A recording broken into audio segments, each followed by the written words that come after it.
Hello everyone. आज बताएंगे aldol condensation reaction के बारे में। एल्डोल कंडेंसेशन रिएक्शन क्या होता है? Aldol condensation reaction is an organic reaction in which A carbonyl compound reacts with enolate ion and leads to the formation of the beta hydroxyaldehyde और beta hydroxy ketone।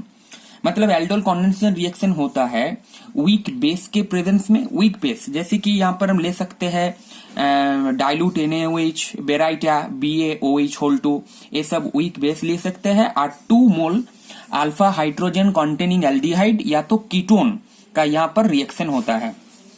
जैसे कि 2 मोल alpha hydrogen containing aldehyde लेंगे तो यहाँ पर CH3 C double bond O single bond H और CH3 CHO।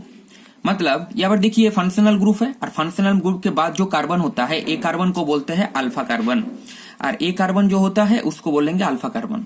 तो alpha carbon के साथ जो हाइड्रोजन अटैच रहता है वो होता है अल्फा हाइड्रोजन और ये सब होता है अल्फा हाइड्रोजन।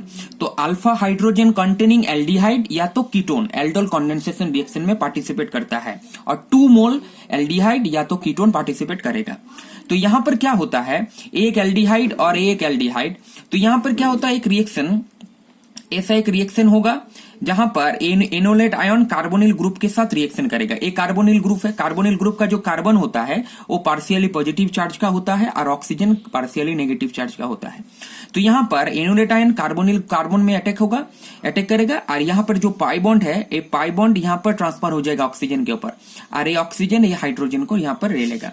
और ये जो पूरा रिएक्शन है ये डाइल्यूट बेस के प्रेजेंस में होगा। डाइल्यूट बेस यहाँ पर NaOH यूज कर सकते हैं। NaOH डाइल्यूट बेस के प्रेजेंस में होगा।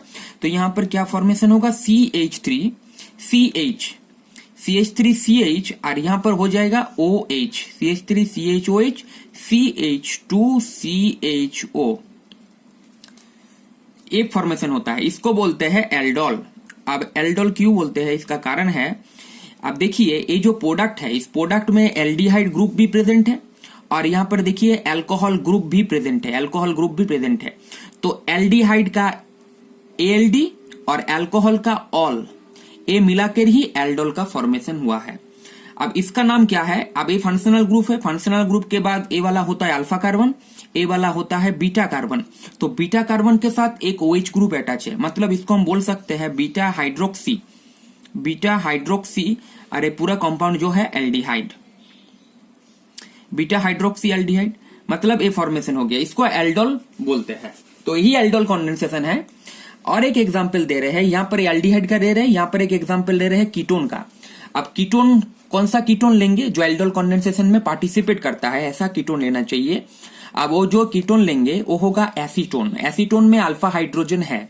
एसीटोन देखिए, acetone CH3 C double bond O single bond CH3 एक एसीटोन है, एक एसीटोन है प्लस और एक एसीटोन का यहां पर रिएक्शन कराते हैं। मतलब 2 मोल लेना होगा, 2 मोल एल्डिहाइड हो या तो कीटोन हो यहां पर ले सकते हैं। तो ये 2 मोल एसीटोन लिए तो ये फंक्शनल ग्रुप है। इसके बाद ए वाला होता है अल्फा कार्बन, ए भी होता है अल्फा कार्बन, मतलब अल्फा हाइड्रोजन होना चाहिए। ऐसा एल्डिहाइड या तो कीटोन एल्डोल कंडेंसेशन में पार्टिसिपेट करता है। तो ऐसे ही सेम रिएक्शन यहां पर भी होगा, ऐसे करके अब यहां पर हम बेराइटा यूज कर सकते हैं, BH होल 2 बेराइटा यूज कर सकते हैं। तो क्या होगा, यहां पर CH3 और यहां पर है C और नीचे एक CH3 है, ऊपर में है OH CH2 C double bond O CH3। मतलब ये हो गया, ये हो गया functional group alpha carbon beta carbon. तो बीटा हाइड्रोक्सी कीटोन, ये बीटा हाइड्रोक्सी कीटोन का फॉर्मेशन हुआ है, तो इसको भी बोलेंगे एल्डोल। तो ये एल्डोल कंडेंसेशन रिएक्शन में ऐसे ही रिएक्शन होता है, एल्डोल का फॉर्मेशन होता है। 2 मोल लेना पड़ता है एल्डिहाइड या तो कीटोन, और जिसमें अल्फा हाइड्रोजन होगा ऐसा ही एल्डिहाइड या तो कीटोन लेंगे। और क्या होता है, ये जो एल्डोल प्रोडक्ट मिल गया, एल्डोल प्रोडक्ट का डिहाइड्रेशन भी होता है। अब वो डिहाइड्रेशन कैसे होता है वही बताएंगे। ये जो एल्डोल प्रोडक्ट है उसका डिहाइड्रेशन भी होता है। तो डिहाइड्रेशन ऑफ एल्डोल एल्डोल का डिहाइड्रेशन भी होता है। अब ये डिहाइड्रेशन एसिड कैटलिस्ट के प्रेजेंस में भी हो सकता है और बेस कैटलिस्ट के प्रेजेंस में भी होगा। मतलब हीट देने से क्या हो जाता है, वाटर मॉलिक्यूल्स एलिमिनेट हो जाता है। जैसे यहां पर एक एल्डोल का एग्जांपल लिए थे, CH3CHOH CH2CHO, यही एल्डोल ले रहे हैं, CH3CHOH CH2, मतलब CH2CH लिख सकते हैं और इसको CHO लिख सकते हैं ऐसे।